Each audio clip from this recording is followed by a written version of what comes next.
All right. Hello, everybody. Welcome to Inside the Booth.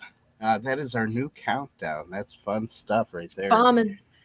Awesome. So before we get started, I just want to let everybody know. I know I don't want to make this a sad podcast today, but we just recently found out one of our faithful followers and supporters of the channel has passed away in April. What was it, April 27th, I think. And so we're just going to do a small tribute right now. And,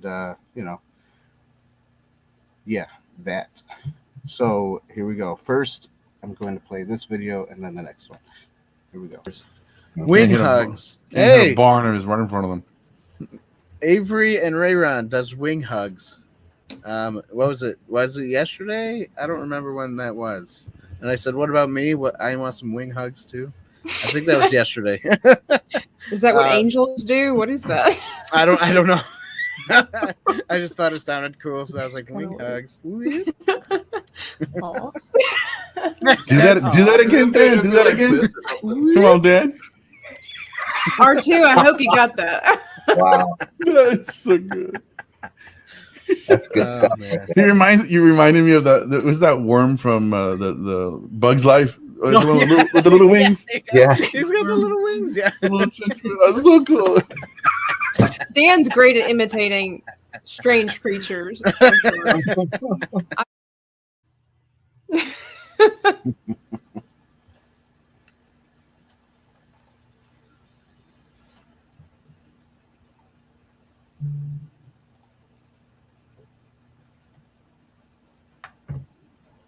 Yeah. Wing hugs for Avery. Wing hugs for Avery. That's right.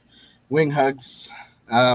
So yeah, that was that was one of the I think the first time we even came up with the whole wing hug motion, and then it turned into the sticker. Then Yeah, because Rayron introduced us to wing hugs first, then Avery just kept repeating it, and then we all were, you were started off with we're doing these things, and so now it's just wing hugs. It's like in the community, and Avery had always put that butterfly in the chat. So he did claim to know Christ, and so for us that are believers in the same fellowship, we know if we trust Christ, we're going to be seeing each other again, and so we'll get up there and be like, we'll be like, Avery.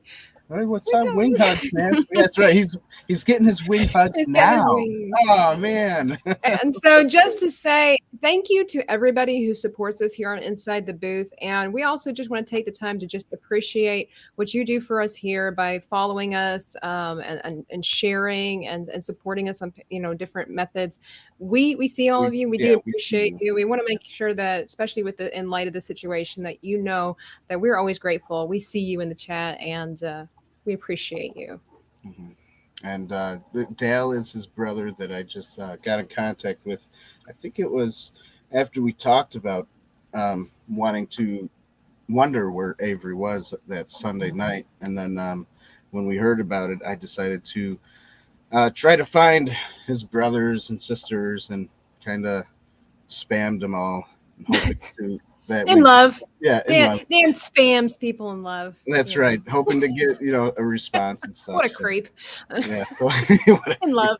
Yeah, that's right. So thanks, Dale. We appreciated your brother, man. So, and I'm glad you could be here to see this.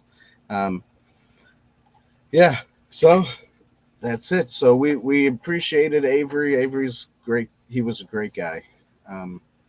So without being too sad. And he would want us to go on with this. That's right. He would want us to go on because we know where he's at, So we celebrate his life. Spamming in love. That's right. Yes. So our special guest tonight, which Avery probably would have loved to watch this. So he's watching from above, right? Right. He's got all the channels there. That's right. He's got all the channels. Our special guest tonight is a wonderful person. He builds props and little dioramas and little things out of, I don't know, what would you call it? He builds things out of things, guys. Yeah, he builds things out of in the things, best possible way. He's the one that kind of basically started it all. So did he? Or did he? I don't know. I guess that would be a question we can ask it. So let's welcome Brian Thompson from the Smugglers Room. I need a T-shirt that says "I build things out of things." I just can't wait. That's it. That's a new T-shirt for you. You can have the rights to that. Go for it. We'll let you have that one. You know. Well, thanks for having me, guys. I appreciate it. Yeah, we're glad that you're here. Yeah, thanks for coming. This is gonna be great. Dan said this is a year in the making. An episode was that almost? Yeah, that's almost. It's that stalking with love thing that he does. You know? Yeah, right. that's every now and then. Stalking. Hey, you That's gotta right. get you on my channel, and Brian would always say, "Yeah, let's come up with a time." And then then like a couple months later, I would ask again, "Busy, let's come up with a time." And then so about a year later, we finally found the time. We got there. Right. We made I it. think we should do that from now on. Like if we connect with somebody, hey, what you doing a year from today? that should be it. Or Yeah, next yeah. Thursday, whatever works Yeah, best for you. Right. That's it. So thanks for coming, Brian. Sure. This No, I is appreciate it. great. A lot of the chat is saying you are the godfather of the room stuff or the I don't things feel made old out of enough to be a things. godfather. I mean, no, but That's- yeah, no. there's some amazing folks out there, and we That's it. appreciate every single one of you. That's right. Except for maybe Whitey. He's a little iffy sometimes. Gotta watch out for Dave. You gotta, Gotta watch watch out for out. Dave. That's right. That's Just kidding, Whitey. all in love. All in love. Oh my gosh. So yeah. So let's start with the first question. Well, it's going to be an easy question. I already introduced you, but let's talk a little bit about yourself, what you do, and like how you started, basically. Yeah. So my wife and I run the Smugglers Room, and I've learned really quickly that if you want to spend every free moment outside of your full-time job doing extremely geeky and nerdy things, you need absolute support from someone like your spouse or your partner. And she's been incredible. So this journey the two of us have started down, it's just really changed from what it started as, which was I was just a big nerd that wanted to build a spaceship in his basement. And what we found in doing this is that we've kind of shifted our gears a little bit. Not that we don't do and build those things, because we do, but it's become so much more about all of the people that have been affected by something like this, which I never in a million years would have thought had been a thing. And so now we just kind of, every day we get up and we think, okay, well, what can we build next that will impact someone else and get them to try something they've never tried before, to find a passion or love or something about life other than just getting up and going to your day job and going through the motions, right? For us, that's what this is about. It's an escape from reality, and it fuels a lot of passion and energy, and that's really what it's about. So that's a lot of words to tell you that we build something out of nothing, and though there's a physical prop or something that gets built, it's really more about the journey and everything we're going on. Mm-hmm. That's great. How long have you been doing this? Building or the channel? Yes. So, I'm sure folks get tired of hearing about it, but really the building thing is just something that I'm born into. My family just did this when we grew up. My grandfather was a master carpenter. My father followed in his footsteps. We call him the Junkyard Jai.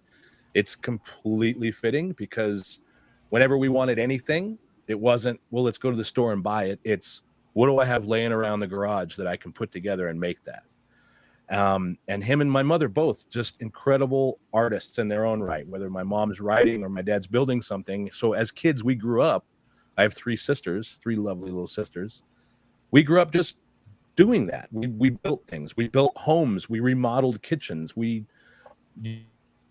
made floats, and my grandfather's insurance office has a big, huge window. There was always an amazing display for the holidays or what have you. So building is just something I've always done. The channel, on the other hand, started because I asked my wife several years back if for my birthday if I could build a spaceship in the basement. and we built a full version. It didn't get completely finished. I wasn't happy with it. And I decided to start over again. And she said, well, I think this time you should just film it and put it on YouTube. And I said, who in God's green earth would watch that? And there's a couple people that actually watch it. A handful. Yeah, just a handful, right? So yeah. So that's kind of where we came from and why we're here. So we've been doing the Smugglers Room full time for 4 years. This is our 4th year in May. Oh wow. That's excellent. Yeah. That's very cool. I like it. I like it a lot. Good. She sounds like an amazing woman. She is. Yeah. Yeah. And what you see on screen, she edits all of it. I mean, that's what she does. Okay. Aside from building costumes and all the artistic abilities that she has as well. So we keep dragging her into the videos, and people seem to really like that. And I know I really enjoy it. Right. Yeah. Something about just the tandem work, you know. Yeah. People seem to enjoy watching it because it's not very like a common thing. You don't necessarily find a lot of women building nerd things, you know, fill in the blank. And so it's pretty cool to see this kind of dynamic, you know, like we were talking about before the show, you know, this is the era of the nerd. That's and right. You know, like we said, no longer are we just people living in our basements. Now we are people building stuff in our basements. Exactly. So, Exactly. Yeah. kind of crushing some stereotypes while also engaging in the stereotypes. Absolutely. When we started the channel, our statistics showed that it was mostly males that watched it, which made sense. It's Star Wars and it's a guy building stuff. But as my wife Carissa has started to tackle more projects with us, it's done a couple of things. It's opened doors and we have more of a female audience, which is fantastic. But it's also it's enabled some of our projects to go in directions where I don't have experience and things that she's gotten me excited about, like sewing. I never thought I would be interested in sewing. And recently she's put together these incredible Mandalorian costumes for us that we took to Star Wars Celebration. And watching her create all of those different aspects of that was incredible. It's what made them look so great. And it's really exciting. And we've had people reach out that says, I bought a sewing machine, you know, males and females. They did it. Yeah. So that's incredible. Yeah. That's great. Let me cut you off for a second. Sure. Apparently, everybody, because of the new format we're doing, everybody is thinking we are a live premiere and not live. Oh, We're switching things up, guys. Keeping you on your toes. That's right. We're gonna say hello in a few minutes. Don't worry, everybody. We will get there. All right. Back Try to not to panic, everyone. We got Brian. you. We got you, fam. That's it. All right. So yeah, that's lovely. I love everything you just said, and I love that you brought your wife into it. You know, it's a great thing. So, what inspired, besides being inspired by your dad and your grandpa, what inspired you really to do, even before filming for YouTube? What inspired you to even want to do like a spaceship in the basement? It's a couple of different things. I have a huge passion for sci-fi. We're known mostly for Star Wars themed projects because there's an obsession, let's be honest. But, Yes. But sci-fi in general is something I'm drawn to, whether that be the Alien franchise. Alien from Ridley Scott and is probably one of my second favorite films of all time. And I love the aesthetic and the concept of all of what was done to make those films from a set decorating aspect. The other aspect of that is I like the used universe. So you have people that are in multiple camps of, I like fantasy and, you know, I'm into Lord of the Rings or I'm Harry Potter or whatever it is. There's something that draws all of us to those different genres. And for me, that used universe appeals to me. The truck drivers in space, the fact that the Millennium Falcon looks like it's been leaking oil and no one's ever cared to try to fix that problem, right? So the aesthetic of all that, the texture that's built in there, that's right. That's something I'm really drawn to. And when I was a kid, we built a shed with what was supposed to be kind of a clubhouse up top. And my dad's plan all along was to take those techniques of harvesting greeblies, right? All these random parts and pieces and junk that everybody else throws away, which what they use for the films, and build a spaceship out of it. And somehow or another, all three of my sisters took it over, and it became the Barbie Playhouse, and that didn't quite work for me as well to play in. So obviously, I've held that resentment of never having taken over the Barbie Playhouse to make it a Millennium Falcon, and so now as an adult child, I'm doing that. Nice. So that brings in the another, I mean, you already mentioned a little bit about it, but how did you like pick up a couple of pieces of junk, put it together, and go, that looks Star Warsy or sci-fi-y, I'm going to put it on the wall?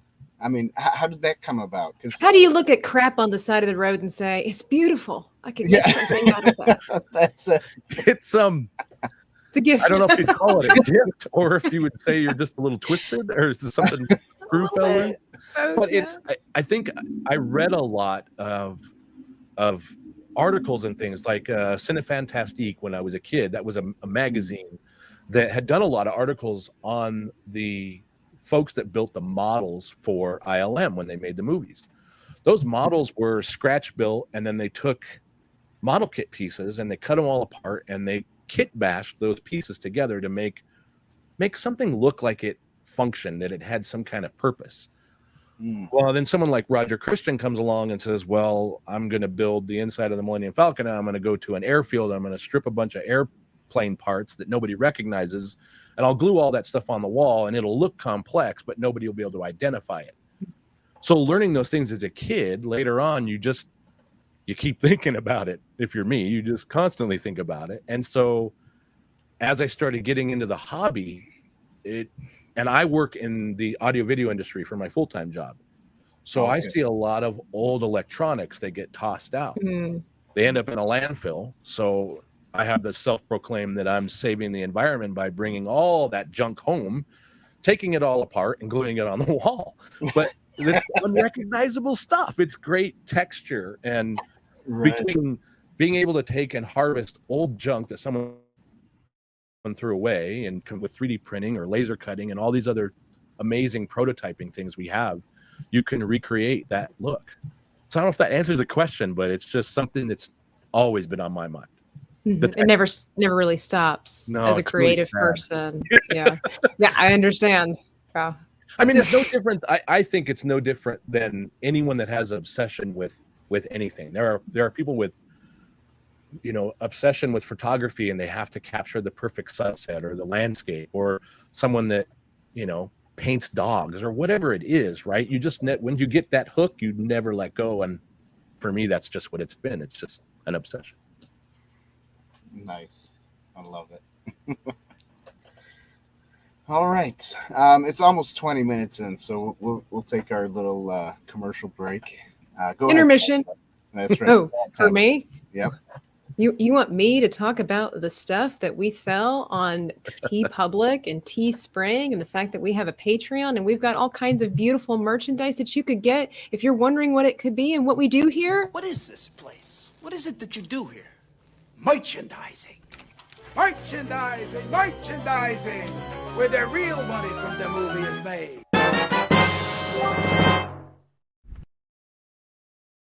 Oh, it's beautiful. And if you're not aware, guys, it is Man Movie Month, where we're celebrating masculinity in all of its forms, whether it's toxic or not. I'm just kidding. Yeah, we're all inclusive here, sort of. That's right. Anyway, so we have new merchandise in the TeePublic store. I've just recently purchased my very own, a year in the making, kind of like this episode, Man Flicks campfire shirt. Instant Man Movie, just add campfire. You can get it over there while it's available, and it's I'm excited. I can't wait for it to get here. As a female, I can't wait to get my masculine Man Movie shirt thing. So, if you want one and you want to be like me, get one. That's it. I have to know, where did this campfire thing come from? What's the genesis of that? I've got to know. So a year ago, we were doing it's typical here for the Inside the Booth family to celebrate Father's Day over dramatically by celebrating the whole month. Masculine stuff, and we got into conversation about what makes a movie manly, and we were talking about like Braveheart and things like that. And Dan's brother David, the other host of the show, he was saying that it's a man's movie because it has a campfire in it, and somehow because they were all sitting around the campfire, measuring sticks, and so it just kind of went along with it that from there on out for the next couple of months, we were just talking about like, oh, this was a man's movie because it did have a fire or a campfire in it. And we started getting into kind of like mild arguments about what constitutes a campfire because like I told you, we were watching this one manly movie that everybody knows about. Yeah, it has only explosions. And I'm like, and there's technically, fire in the explosions, but it is not a campfire. Okay, like just because you can roast s'mores around it doesn't technically make it a campfire. I'm never gonna watch a movie the same again. Ever. Exactly. And so Alien doesn't have a campfire. Star Wars doesn't have campfire. Well, and Return of the Jedi does. Movie. See, the only movie, in the original ones there that we'd have to think about that. You might have to go back and reevaluate every movie that you ever thought was masculine and be like, is it though? Is Empire Strikes Back does have a campfire. Well, it is in Yoda's house when they're cooking. Is that considered a campfire? That's not a campfire. It's See, inside. that's indoors. That's It's indoors. That's a primitive oven. Okay, I got you. Wow. Primitive oven. Exactly. Ron over there, I see it. The CGRS says fire makes man. Exactly. So if you guys want to support Inside the Booth and just demonstrate your manliness, and especially since we all love cinema, get you man movie campfire shirt. That's right.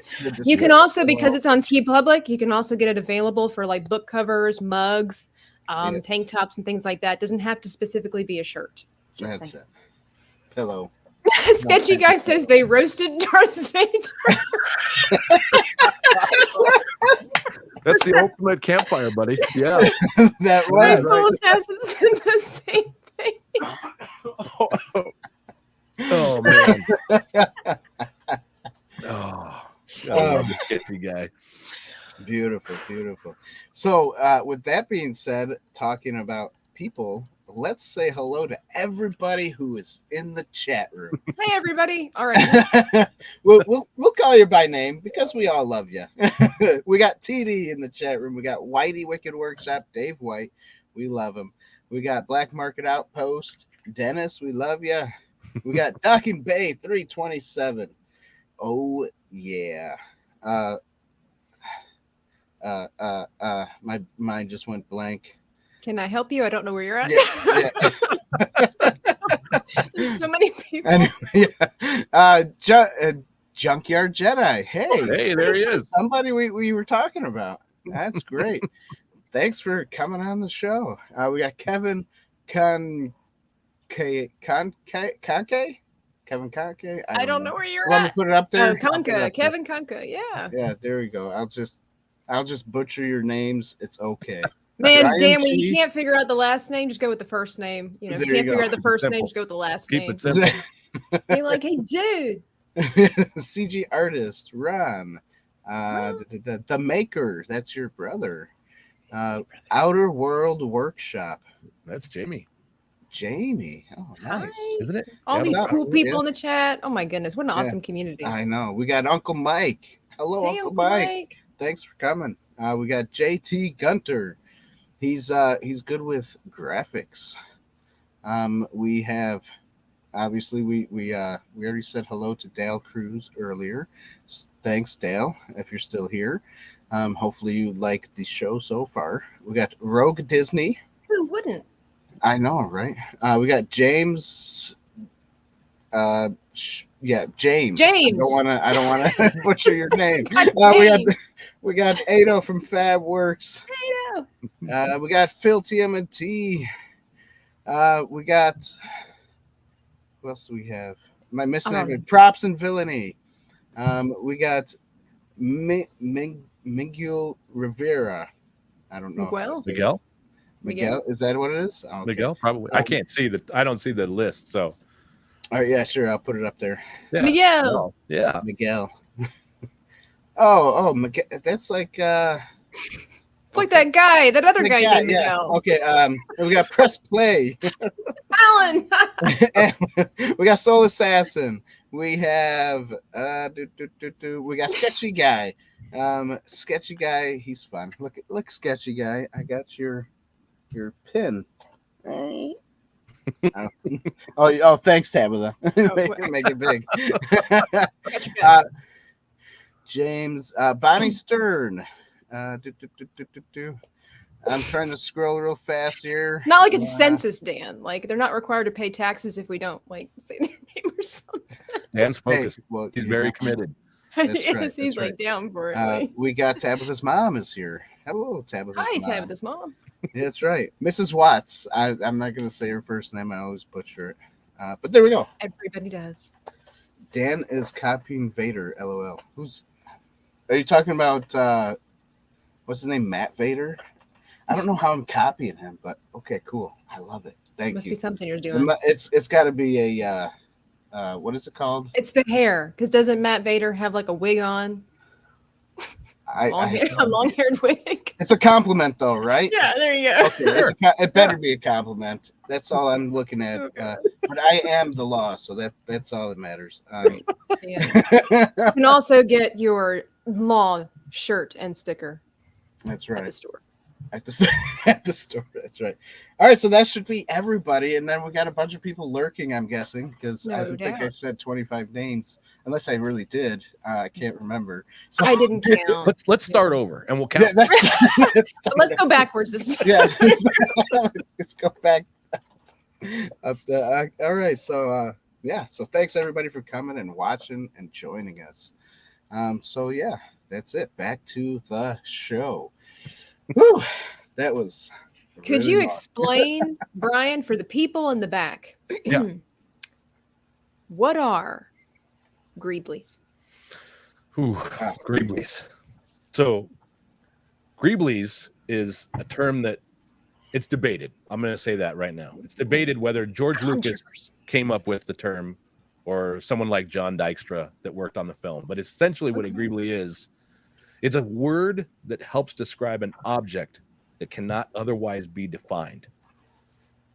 I know, deep stuff, right? Basically, what it is it's all the junk that makes something look complicated. So if you see a Star Destroyer and you see all the texture on the side, that's greeblies. And Sketchy Guy is 100% correct. It is. He just like narrowed it down to its most basic form. He's like, I'm kind of embarrassed there's not one sitting on the counter right now. But yeah, so the simply juice, the tops of those lids, those are amazing greeblies. Here we go, everybody. For those that don't know what a juice lid is. Yeah, but that's not a simply juice lid. So you're almost technically right. Not just any lid can be a greebly. Really? Yeah, and I just stepped right over the ledge of nerddom all the way into wow. Yep. Here I thought I had something valuable. No, it's just another piece of trash. It's just another plastic lid. Well, if you took something and glued it on the inside of that lid to give it a little bit more of a definition or a little different of design, then you'd have one. So you might want to go. Yeah, you better go get that. You just better go get it. Yeah, my brother is starting off as a room builder, and I heard this term, the greeblies, from like Ado and Whitey and Dennis, and I was like, "What in the heck is a greebly?" Sounds like a really cute kind of little munchkin furball alien. I was wrong, and they gave me the same lesson. I think you said it better, just being honest. And I explained it to my brother. I'm like, greeblies, and he's like, "What's that?" And I'm like, "Let me tell you." Let me tell you. It's a very strange thing. It's a very addictive thing. Once you start room building or any kind of props, then you'll start looking at all the various lids and all the different kinds of junk. Yeah. When we walk the dogs in the neighborhood at trash day, if a lid's up, my wife will stand between me and where the trash is, because you never know when I might just see something I can't pass up. Just grab it. Yeah. My brother's become the same way now. He has joined your fellowship of builders, and now he can't stop looking at junk and be like, "Man, does get he a have hobby." his own boxes of stuff that he fills these things with? I think he's starting to. I did for Christmas give him a Ziploc bag full of crap. So like broken bits of, I gave him like my old cell phones, and I'm like, here, and I found like this Sorry. I gave my brother a bag of crap, and he I loved did. it. That's right. Interpret that however you will. Somebody to each their own. But no, I did. I was like, man, he's going to start building stuff. And Ado and everybody's like, you got to have a bunch of Greeblies. All right. I know what I'm getting him for Christmas. Crap. I'm expecting a bag this year, Tabitha, to arrive at my door. Bag of crap from Tabitha. There you go. With love. With love. And she figured for people that come to the show regularly, since we do movie reviews, if they're not familiar with the room builds, they might want to know. Because So they now might if be you like watch me. any sci-fi movie that you watch where there's just some kind of random thing on the wall that doesn't make any sense, it's probably covered in Greeblies. It's such a cute term too for something like that, that it's just for me personally, it's kind of fun to watch all these masculine, manly dudes. Yeah. Talk about You got Greeblies. any Greeblies? Anybody see any Greeblies? Yeah. And doesn't another one of our friends from the builders, James, he calls them Greebles, doesn't he? Yeah. So then you get into the whole, whether you're from the UK or from the States, and what they were called, whether it's a Greeble or a Greebly. And then they throw out the term nerny. That's another one that's out there. That's rarely used, but it's out there. Is that like saying you're a nerd? What's that? No, that's like neural, right? Like a it's texture. Gosh, it's so hard to explain. Yeah, Dan, didn't you know that? Yeah. Let's see if I can keep this in focus here. Ooh. So you see this guy right here? Okay. This is technically a Greebly, right? And then you've got these little knurled pieces of aluminum here. They make it look like something's really complicated, and this thing is complex. So those are Greeblies and nernies, or knurled pieces, things like that. Yeah. Interesting. So what is that you're making? That looked like a hammer? Oh, this was a helmet stand. Oh, that's a helmet stand. Yeah. So one of my other favorite Greebly pieces is the Mandalorian symbol. Is this right here? Oop. This is a toilet flange, not used previously, brand new. we were talking about recycling. You didn't find that one in the garbage, right? Yeah. No, I tend to, plumbing stuff. I tend to buy new. I don't just recycle those. Gotcha. Unless you got a gallon of bleach with you when you walk by someone's garbage. Yeah, just kind of carry it with you on the regular. Really defined, but I have lines I don't cross. Oh, that's good. That's good. We won't talk about those lines. We leave a little mystery here. That's right.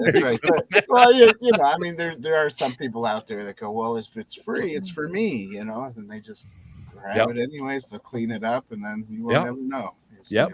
That's how I feel when I see money on the side of the road. Yeah, exactly. If it's free, it's for me. It could be just as dirty as a leftover piece of plumbing. You never know. That's right. That could be. Right on. So, let me. Goodness, Tabitha, you got any other questions right now? Well, I was just wondering what you. I have two, but one that is. What are you primarily? I wouldn't say primarily. What are you currently working on at the moment? Or are we allowed? Or is it like Bruno? We can't talk about it. No. Okay. We spent months leading up to May and going out to California for a Star Wars celebration, and that was a crash course in trying to get Mandalorian costumes done. Not that we didn't get a 2-year extension when everybody stayed home. We still waited till the last minute to finish. Of course. That's the best way to do things. Yeah. I mean, I think the night before we left, we were up till midnight finishing up some of the here I can show you. Finishing up some of the Mando helmet painting and different things like that. So, very long cool. Story short, we got to Celebration. We planned on taking a couple of weeks vacation, came back, and now we're trying to scramble to get back up and going again. So the summer, we've got a lot of different things planned. We want to get back into the room and make significant process there. We were fortunate enough. One of our amazing Patreon members, I'm still kind of in shock about this. sent us one of the HasLab Hasbro Razor Crest. That I don't know if you've seen that. It's just an absolute monster toy, but it's an amazing toy. And so one of the big projects this summer is that we've got this incredible podium display piece that matches the room build, and it's going to have the Razor Crest and diorama aspects to it. So what we're hoping is it kind of appeals to multiple people in our audience, some that come for scale builds, some that come for room builds, and we're going to do a bunch of stuff like that. So yeah, you'll see a lot of room building and a lot of big props and that kind of thing this summer. Ooh, nice. Yeah, coming to a YouTube channel near you, right? Yes, soon. Okay. Very, very soon. Yeah. Nice. Cool. By the way, his YouTube channel and the Room Build channel on Facebook is in the description below, so you can always check it out after we're done watching this. Yeah. Check out the Room Builders group on Facebook. That was something that James from the Rebel Base Build and I had been talking about we talked about it for about a year, that we needed some place that all of us wonderful nerds could gather together and share ideas on room building. Big basement. Yeah, it is. It's really just a big basement. We thought, if we can get 50 people worldwide that are all kind of have this same obsession, it'll be amazing and we can learn from each other. Well, it's been about a year and there's 11,000 people in there. And there are some incredible makers in there that are building things that makes me want to quit. Just give it up and just start over, because they just are doing incredible work. So even if you're not a builder, but you're just kind of a fan of that thing, it's an amazing place to see all kinds of different things being done. Yeah. I'm part of the group as well. And just some of the stuff people do, like the everyday ordinary people. Yeah. Just creating and like I've been on I've seen like Dennis's work on Black Market Outpost, and the fact like what you were saying, I'm just amazed at how like he'll take old deodorant sticks or shampoo bottles and things like that. And I've seen Ado do the same thing and make these amazing toys. Yeah. Out of stuff we would so readily throw away. And I mean, and they look legitimate. They look like something you could buy at a shop or at a store.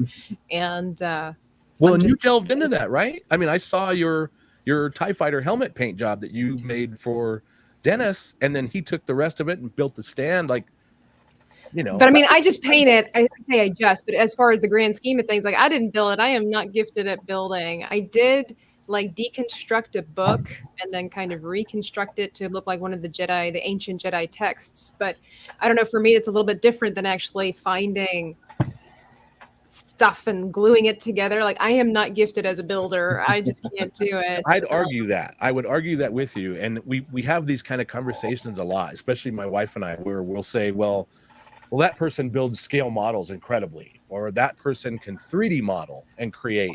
And you'll have those two different people say similar to what you did, where I only paint, which there's no way you can say you only paint right. work. It's incredible. So I think it's just, we're all creators or makers in some different form or fashion. And when you put two people together, like with you and Dennis, that project was incredible because of that collaboration. Oh, I miss that helmet. Dennis, send it back. Your Jedi book? Huh? Did you do an episode or a video on your channel for the Jedi book? I did. It's all there. So the painting, I burned it. You can watch me burn the book. And yeah. Yeah. I know what I'm doing tonight. I'm watching book burning. Is that count as a campfire?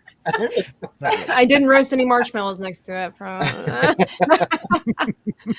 Yeah, it was pretty fun. I guess I look at it like my brother. He's always been gifted with like wood and Legos and things like that. I really can't make 3-dimensional objects. I'm more of like the illusion of 3-dimensional with my paint. So that's how I look at it. Just I'm not saying I couldn't do it. I'm not gifted that way. Let me put it that way. You could learn to do it. There you go. You can always learn. That's right. I mean, so here's I made something once. Here it is. Oh, the droid that comes through Jabba's door. That's right? It. Yeah. It's his microphone. It's my my microphone. Is that cool? Kidding. What's the construction? Is it foam or what is the it's one of those bendable lights. Yeah, it used to be like a bendable desk light. Yeah, and then so I just kind of took, because that was the back of it, Right. So I kind of took that and then just got some like a plastic ball like thing, and kind of did everything else. Styrene, plastic, and that kind of thing, or it was. Yeah, I mean, it was basically kind of like that, but it was one of those. That's awesome. A couple of because I don't like have styrene or. So, like, I just use whatever garbage that I have. Yeah, absolutely. Absolutely. Yeah, that's fantastic. What Tabitha would call it, crap, So, but I did go to the dollar store and I saw these black funnels. There's three funnels in the, and I'm like, see it. That's kind of round. It's just almost like a ball. If I cut it like this, it would be okay. The dollar store is an amazing place for material. It is. It is. And so that's awesome. I did that. Well done. Well, thank you. Everybody recognizes it as that droid. And then when Dan tells them it's also my microphone, then everybody's just like, it's your microphone? What? I love practical props like that. Yeah. When I told my wife I wanted to build a moisture evaporator that was a margarita machine and it was 8 feet tall, that was an interesting conversation. But it's pretty cool, though. It was. Yeah. It was great. I mean, you could easily make a shop vac into a droid. So, yeah, absolutely. Every time I look at it, I see you're telling me you can't see that stuff, and you saw a droid out of a shop vac. So I can see it. I can't make it. I challenge you now. Tabitha and I are both going to build a droid shop vac this summer. I just put that out on live. You can't edit that out. Everybody heard it. All right. All right. I'll make it right there on a piece of paper.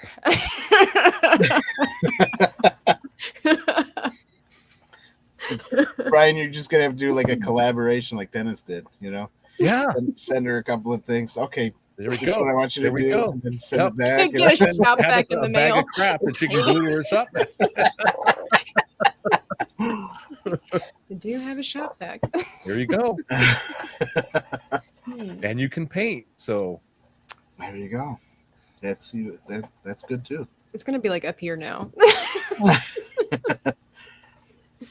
Shoppy the droid that sucks, the Outer World Workshop says. That's right. Exactly.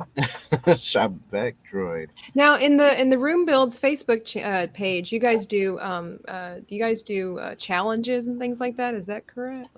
Yeah, I don't think we've yet done an official Star Wars group challenge, which we've talked about. But what's great is that all these different groups are doing that. So I know Dave over at Whiteys Weekend Workshop, I know he put together a dollar store challenge, and there's been a lot of stuff that came out of that.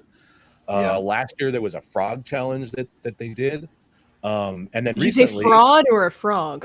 Frog, the frog lady challenge. Oh, okay. I was gonna be that's an interesting challenge, a fraud challenge. I don't think that would have gone well.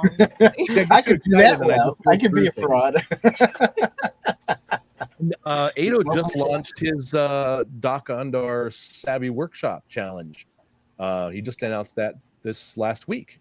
So that one's going to be really cool. We've got a lot of different people judging, or everybody that's participating in that is also contributing for prizes and things like that for folks. No, that's right. Yeah. So I like that because I think it gets the community all working on similar concepts, and then every time someone finishes it, I think it just inspires someone else. Yeah. Or shows another technique that nobody knew or didn't know about. And that's what this is all about for me. I just feed off of all that other stuff that's going on. Yeah. So did you realize that your room build was going to basically run itself on Facebook, the group?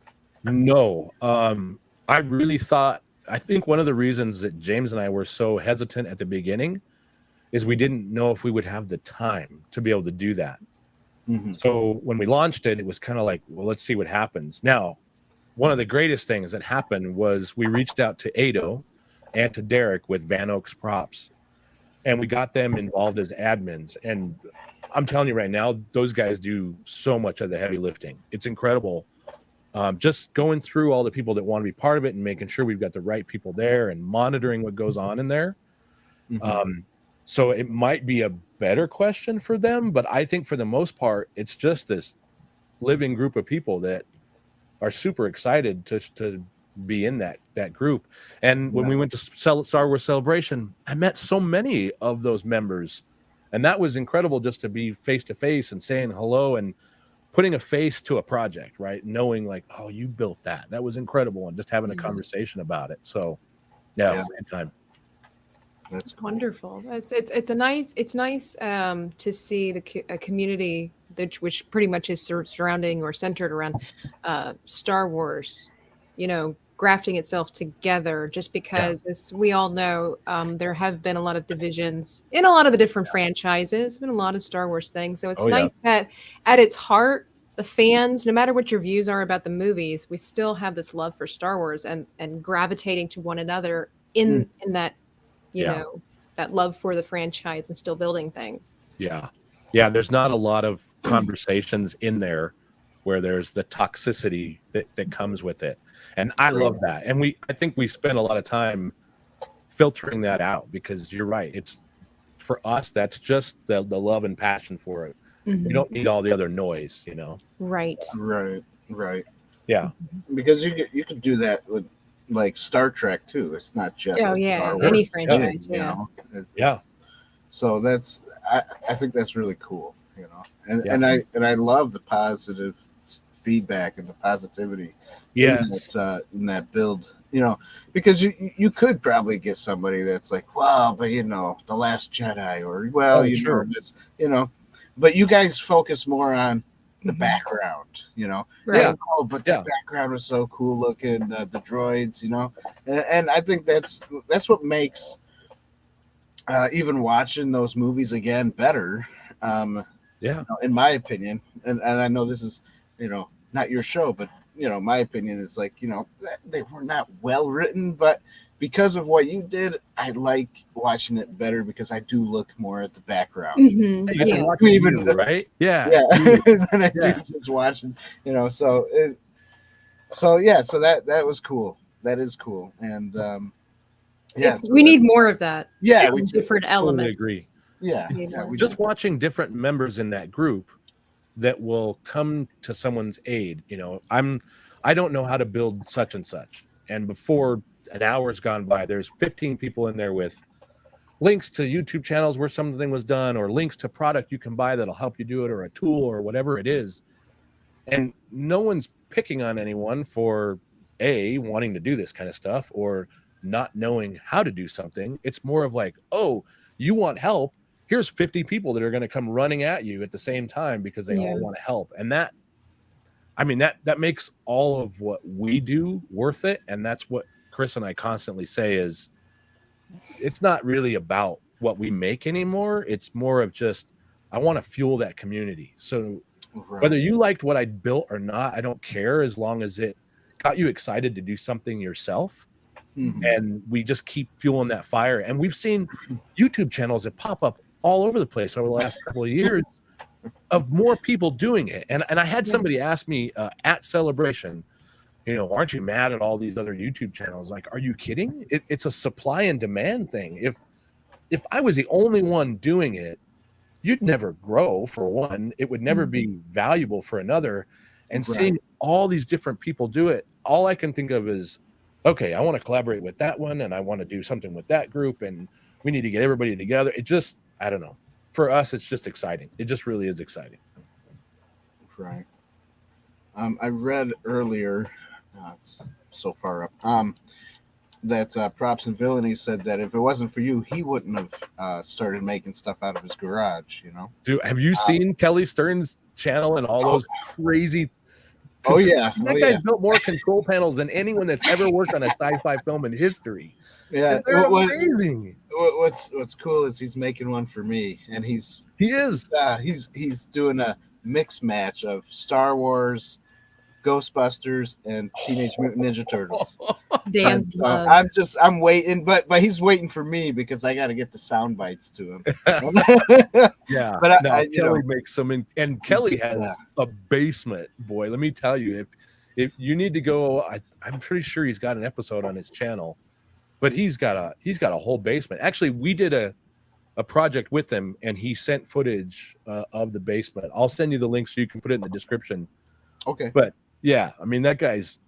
I want to go visit. Kelly, I'm coming to visit. Could you imagine what kind of an episode that would be for like one of the room builders, one of the, if you will, the starters, if you will, to go visit like these people's basements? Yeah. And just take these tours, like these everyday people, and then hidden in their house, they've got this. Yeah, like, just like I think you of like inspire them, Tony's, and then you go visit their stuff. Yeah, yeah. Or cool. like Ron's. I'd watch that. I want to watch a movie in Ron's basement. Yeah. Yeah, when Ron showed us his basement, I'm not joking. I thought it was fake. I thought it was a screen. And then he started shifting the camera around. He's like, no, it's my room. I'm like, are you freaking kidding me? Yeah. Oh my gosh. And we got Tony, you know. Yeah. Yeah, he's been on Tony's our been- channel oh a my few gosh. times. That guy but- blows my mind and makes me angry at the same time. When he started watching us and reaching out, he hadn't done anything yet, and now his room is just killer from top to bottom. And I stand in my basement now, and I'm like, wow, I've done like one thing here. I need to bring him out for the summer and just let Tony go to work. That's it. It's it. You should. Maybe he'll help you out with some of your stuff. You know. That'd be cool. Yeah, and Whitey's he just finished a Falcon console. This incredible Falcon console. Great too. And he's got automatic doors and all kinds of craziness going on there. Yeah, I think he's right. A room Well, builder's consider the tour. source, you know. Yeah. A room builder's tour. That's right. That'd be sweet. Yeah, that's pretty cool. There's an echo. Is that me? What happened? We broke the internet. It's gone. It's gone. Right? I was just wondering, what do you use to you said you work with audio and video what do you use? What kind of equipment do you use to film your videos? And even right now. Yeah, we film everything on a Canon DSLR. So just a regular Canon with lenses and lots of different lenses. But we've never done anything really elaborate with the camera. We recently upgraded to the EOS R6 because it was 4K and we wanted to try to get quality better. But we've always been really flattered because folks have said, you know, what 4K camera are you using? I'm like, no, I had a $1,200 1080p camera that we used for years. We just researched a lot on lighting, and we bought a lot of cheap soft boxes from Amazon. They were like $20 for a pair, and I mean, it looks kind of weird up on the ceiling because they're all clamped to the ceiling and whatnot. But we found that the lighting in the camera, if you use the right lens, it looked pretty good. Lighting is key. Yeah, it changes everything. You know, just a little backlight or whatever, and all of a sudden it looks better. Because I didn't want to come on and put all of our stuff out there on the internet and have it look really bad. So about a microphone and a camera, and then just watched as many YouTube videos as we can, and we got a lot to learn. There's so much about film that I love, that I would love our episodes to be more film-like, you know, to tell more of a story with it, so that there's more than just an angle of me gluing a bunch of crap together. So yeah, my AV job in the daytime and the filming don't exactly correlate, because I work for a really cool company called Snap One, and they make home audio video product. So home theaters or an outdoor landscaping audio system or a control system, things like that. Yeah. That's cool. Yeah. Okay. Yeah, I always like to know what kind of equipment people, when I see the quality, it's like, all right, what are they using? And it sounds pretty much like what I have, but it's like, what are you doing to make it better than what I have? I don't know. I mean, other than lighting, I don't know that I'm, you know, I struggle with focus, because the Canon cameras, they rapid shift focus like crazy. So if I move my hand in the wrong spot and I've got it positioned on the workbench or something like that, we can get a little bit of that going on. And I know that frustrates folks, but I think for the most part, we just try to make sure that it's well lit and not with overhead blinding, you know, LED lighting, right? Because that washes everything out. Right. So yeah, but the Canon camera has been amazing. Yeah, that's what I have. Yeah, it looks great. Yeah. Well, not for streaming, but for filming. Oh, okay. No, I mean, the streaming cameras look good. So yeah. Thank you. It's the blue lights. Lighting. You can use your Canon for streaming. I've got mine plugged in right now. I have an older model, so I have to like do converting with whatever all the crap that and greeblies that go along. Got to get the right greeblies in the right place, or it doesn't work. Yeah, that's right. That's right. Very cool. Very cool. So, what's your favorite thing? What's your favorite part of making your stuff? I think it's just the process of doing it. Process. Yeah. Anytime we set out to make anything, you never really know what's going to happen. Lately, I've been doing a lot more 3D modeling of what we're going to build. Right. I was going to say, what is somewhat of your process there? Yeah, I've started doing that because I've realized with working a full-time job and then trying to put out a weekly episode where you build something, you can imagine there's a lot of nights that there's not a lot of sleep. Yeah. And so what I've realized is with projects in the past where we didn't plan or I didn't really flush it all out, we'll either get behind or I'll end up having to cut a corner on a project so that we can get it done and get it out. Mm-hmm. It's a lot of the reason, honestly, why the room build always gets the back seat, because there are so many things I want that have such an incredible detail to them that I haven't planned enough to make that work. So when we got back from Celebration, one of the things we said was, going forward, we're going to plan. So 3D modeling it doesn't mean I'm 3D printing it. It actually will show me all the different material that I need, and I'll know how it gets assembled before we start. And I think that's going to change things. But I still think the process of building it is what I enjoy. My favorite part, honestly, is weathering it at the end, making it look like it's been around for centuries. It drives my poor mother insane because she likes it clean. So she would be part of the empire, obviously. Yeah, she would. She would. Yeah, it's got to be clean. It's got to be clean. Weathering seems to be the biggest enjoyment I've noticed through several of the members of the room builders thing. Like weathering, it's like I can't wait to destroy it. Like I built this nice thing. Let's blow it up. Makes it feel alive, right? If you go outside and you took a walk anywhere, it's something that has a little bit of weather or worn or use, patina on it or whatever, it feels real. Yeah. If all the light poles were shiny brand new, it might look a little off. I don't know. Unless you're in Disneyland where everything's clean, but that's it. Everything's brand new. They fix it right away. Except for Galaxy's Edge, everything's filthy, and I love it. Oh, nice. As it should be. Yeah, that's right. That's right. If Dennis says, if it ain't weathered, it ain't right. Right. That's right. Do you have, like, I know everybody kind of has their own method. At the same time, there's some things that never change, but do you have a process for weathering that might be different than others, or what is your process for weathering? Yeah, I do. So it's funny because my wife and I both like to weather, and I do when she does it, it's she has kind of a grimy approach, right? Like everything looks like it's dripping and that type of thing, whereas my weathering tends to be more like it's just gradually been dirty over time, so there's not as many of the oil stain type of effects. And it's nice because when the two of us weather a project together, you get a really nice mix. But my process lately has been water mixable oil paints that I use makeup brushes for, because the makeup brushes allow you to get almost an airbrush quality to they're very soft. Yeah, and they're cheap. You know, I can buy, I don't know, I think I bought a 24 pack for $12. My wife said, "You've got more makeup brushes than I've ever owned in my life," and it's a badge of honor around here. It's a pretty good price too, because some makeup brushes, like just one, will cost $25. So yeah, I buy the cheap ones because you're gonna, if you're weathering, you're mixing a lot of paints and you're being hard on them, and then you toss them away in 3 or 4 months and buy a new one. So save the really good brushes for good painting.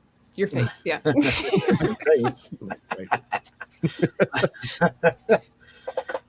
That's very cool. Very cool. Ever had a get together with a bunch of people with all your Star Wars stuff in your backyard, like your what was that? The motion evaporator margarita machine. Yeah, the margarita machine. Yeah. I mean, we've had Star Wars parties here before for Halloween and had folks over, and friends of ours that are massive supporters of everything we do, that we'll get together with them. Because the process hasn't been finished down there, we haven't done anything in a while. So we've got high aspirations for the summer so that we can do something in the fall for, Halloween and whatever else that we can come up with to get people over. But I'm liking the Star Wars Room Builders Tour thing. I kind of like the idea of trying to get people together on something. You're welcome. You can thank us, and check our money form. It's all good. Yeah. I got a Ziploc bag around here with some stuff in it for you. Some crap. That's great. Dave says that he asked his wife for his old makeup brushes. She won't give him up. Sorry, Dave. Buy your own, buddy. That's right. Dennis. Be a man. Buy your own makeup brushes. That's right. They do have some at the dollar store, Dave, just like Dennis said. So there you go. Tickets. Are there going to be tickets for your tour?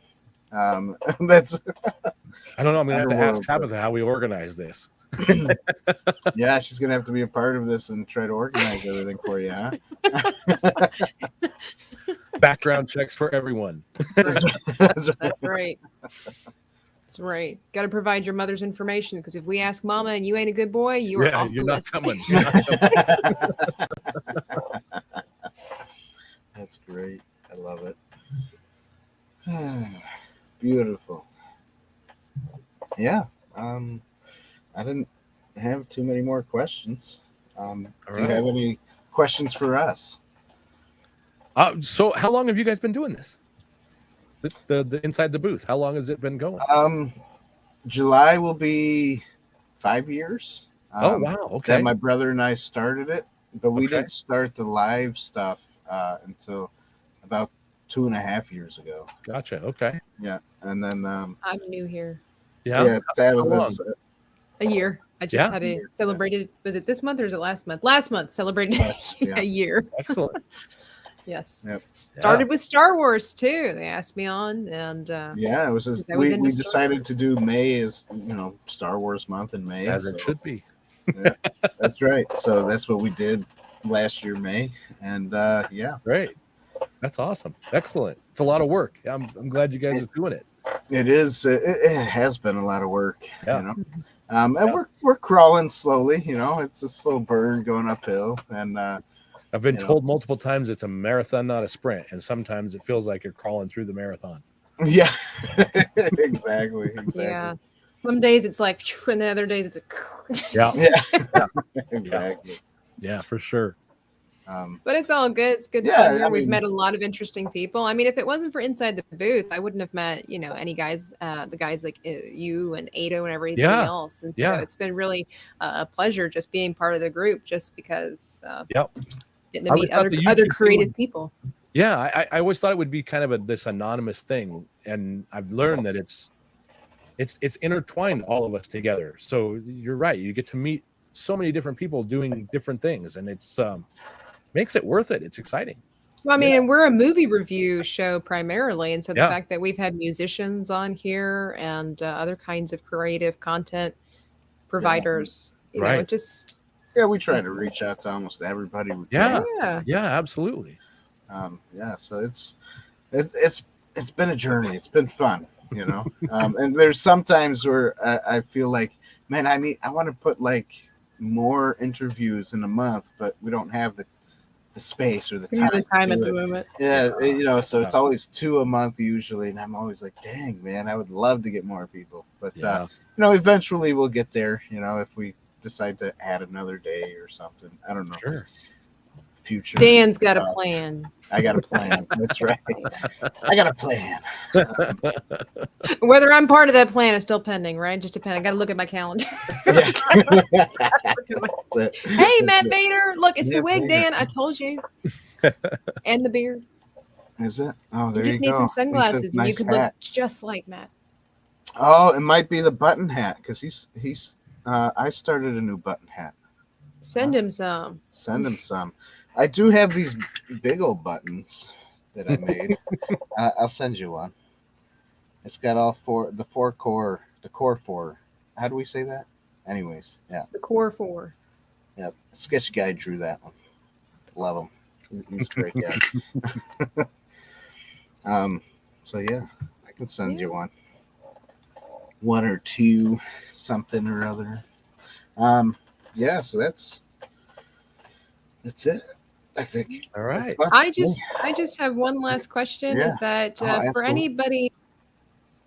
anybody in the room, like starting off room building and wanting to start a YouTube channel and the filming process, do you have any advice for people that are trying to film while they work? Like what makes for a good video and good content? Story always wins. No matter what you're doing, I think if the story's there, people will watch it. I watched so many different YouTube creators that I liked what they did, and found that a lot of them will tell you the process of how they're doing it. You can research all the different mechanics of filming, and believe me, I don't have them all. I don't have all the answers by any stretch. We still try to find better ways to do it. And I think if you can do two things: research how to film, get really comfortable with the equipment, with the lighting, so that you can work through it that way. Make sure your audio is good so that people can hear you. And then from there, work on story so that you can attract an audience and you can keep them interested. And if they learn something from it, that's even a bigger bonus. And I don't think it even matters if it's just your room building or, like what you do with painting.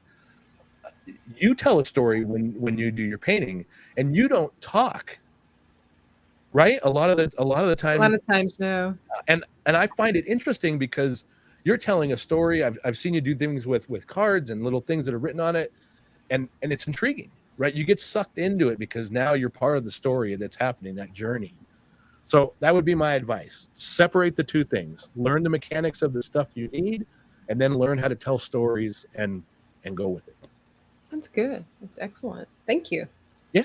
And since we are a movie channel, let me ask you, what is your favorite movie? And does it have a campfire in it? I don't think it does. So, my favorite movie always bounces back and forth between Empire Strikes Back and Alien. And those are the two movies I gravitate to just watch. And I watch movies all of the time. The problem I have with film is that I'm also a massive horror movie fan, and my wife and myself and my brother-in-law, we have a podcast called The Bloody Reel, REEL, where we watch horror movies like nonstop. I'm not as addicted as the other two, so I think I just have this wide range of stuff I like to watch. But that's a lot of words to tell you that my two favorite films are Empire and Alien. Very cool. Very cool. I had to watch Alien in snippets and on a screen about this big. I was like, I want to watch this movie. Because what? Sorry? Was it because you were afraid, or that was the only way you could watch it? Yes, I was afraid because I don't do scary movies, but I was told that this was a brilliantly made film. And it really was. And so because it's already been out for decades, I knew what some of the scary things would be. Like, I don't do things that attack the face. Like, I don't do that. Yeah. So I knew that scene was coming up, so I just kind of slide over on it. Be good on that part. I mean, the alien itself, I don't think was that scary, to be honest, but it's the way they filmed it. Yeah. Is what was so brilliant about this movie. So, I mean, like, I wouldn't recommend it to people who don't like the jump scares and the scariness, because I don't like that.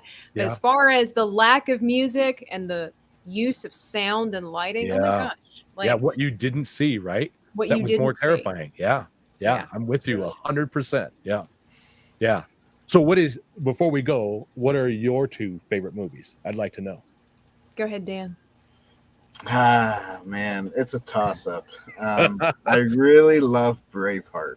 I think that would be freedom. That's right. That would probably have to be my all-time favorite. That's an excellent choice. And then I guess for a second one, that one's really hard because there's so many other movies I love. Yeah. Gladiator's a really good one. Great film. You know, The Patriot. I love that. You know, I gravitate more toward like historical. Yeah, those are movies, fantastic. You know, yeah, so, I'm a big fan. Yeah. And then of course, you know, you always got comedies too. You got to throw in there. Sure. But it's kind of hard when you love movies to really narrow it down. Oh, to yeah. just one. It's kind of like when people ask me, you know, that question. I tend to go to like, I'll say Lord of the Rings. Technically not one movie, because for me, all three of them pretty much are one movie. But I'd have to argue that Hobbit was part of it. Oh no! There were some good things about The Hobbit, but I just always go to Lord of the Rings and of course Star Wars with the original three. But if I had to narrow it down to my all-time favorite film, it would be The Mummy with Rachel Weisz and Brendan Fraser, because of the fact that you get it all. You get action, adventure, you get comedy, inaccurate history, and some romance in there. I hate romance movies, and so the fact that it just has a little bit of that in it, just a little seasoning. It's got some thriller to it. I like it. Yeah, we're gonna have to get together one evening and just talk movies, because I think that'd be fun. Yeah, that would be. That would be. A year from now, is that good for you? Put that in the calendar. Let's put it down. Sweet. Yeah, we should. That'd be great. Tabitha, go ahead and do a commercial break. I have to run real quick. I'll be right back. Do a commercial break? Okay. Yeah. I can. And then, when I get back, we can say goodbye. Don't worry about Dan, guys. He has a special meeting with certain people who shall not be named. But anyway,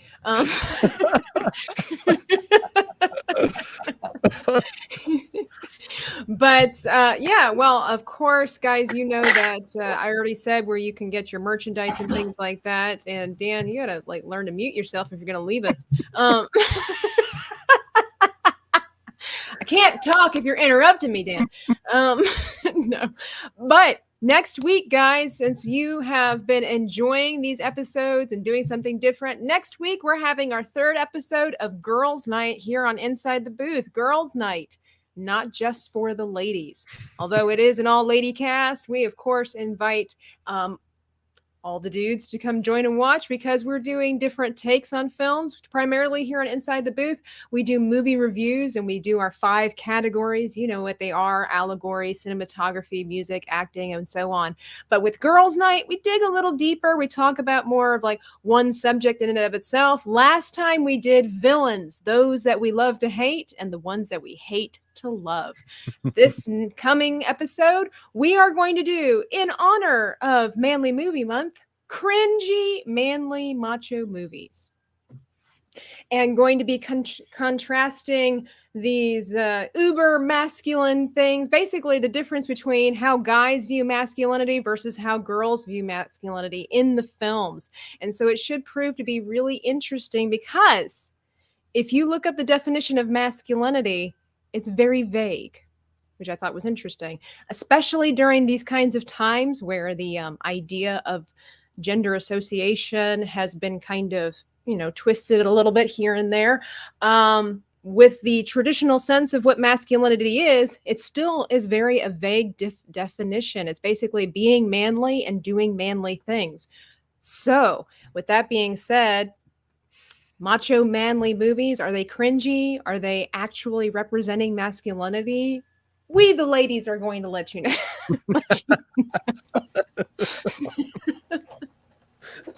I'm watching all of that because that just sounds amazing. We've got a really fun cast coming on. We're going to have Danny from Comics and Cosmetics on. We're going to have Maria from After the Weekend and Unlocking Lore. And we're also going to have Mrs. R2, the Icky, R2's wife, from After the Weekend on. So it's going to be a star-studded cast. Awesome.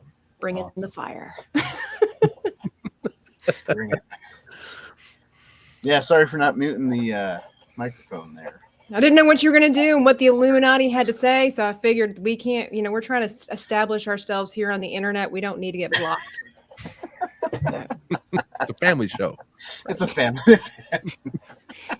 If somebody goes missing tonight in the community, guys, it's just Dan doing the business of other people. Apparently, we don't talk about it though. We don't talk. We don't talk about Bruno. Sweet. Well, hey, yeah, I loved what you said. I could hear it all. And Matt said he can identify as a lady if I want him on. He'll wear the wig. There you go. Might as well, right? See, mine's not a wig though, everybody. Neither's mine. Real hair. Neither's mine. Pulls back a bald cap like.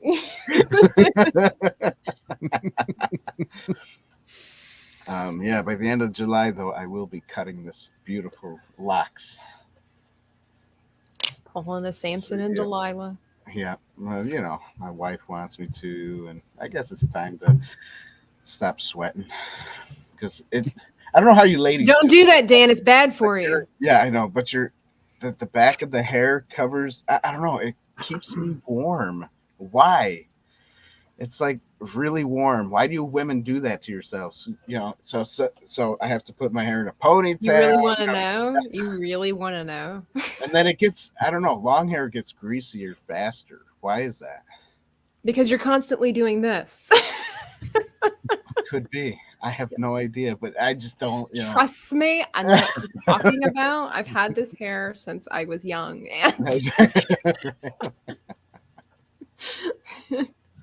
what are we even talking about? I have no idea.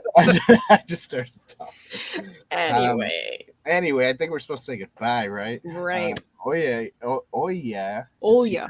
Oh yeah. She was listening to us. She was listening. We already said hello to my favorite. I saw a couple other people pop in, so. Well, thank you both for having me on. I mean, I really thank you appreciate for that. being on. Yeah, it's been nice to hang out with Enjoyed you. having you on. Yeah, we like it. We'll have to have you on again for sure. Yeah, let's do a movie review, maybe. Yeah, I like the idea of that. Or something. Yeah, that'd be sweet. Love it. Yeah, and that's that, everybody. Don't forget to vanquish the like button, ding the bell, subscribe to the channel, become a Patreon member for as little as $1 a month. It'll help get rid of Hubert over there. Hubert. Nobody likes my friend. Hubert. Look, they want me to. Hubert or Hubert. Howard? It's Hubert. Look. You want to get rid of him? Don't speak his name. Yeah, it's exactly. disrespectful. We want to. So help us out with that, everybody. $1 a month. And then obviously we already talked about our merchandise, so go check that out. Man, Flick shirts. Get you one. That's right, and we'll all have one sometime soon before the end of the month. So I know I'm going to buy one. So, yeah, I guess that's it. So thanks everybody for being here. Thank you, Brian, for being here. You're welcome. Thank you. We love you guys. You know, this was a great time. I guess we'll see you all later. Sunday. Oh, I forgot to say, don't forget about where'd it go? Here we go. Don't forget, everybody. We're professional here. Tell them silent breed is people. That's right, because it's 2022. We wouldn't be doing our jobs if we didn't. That's right. So don't forget that, everybody. So goodbye. Thanks for being here. Thanks, guys. Take care.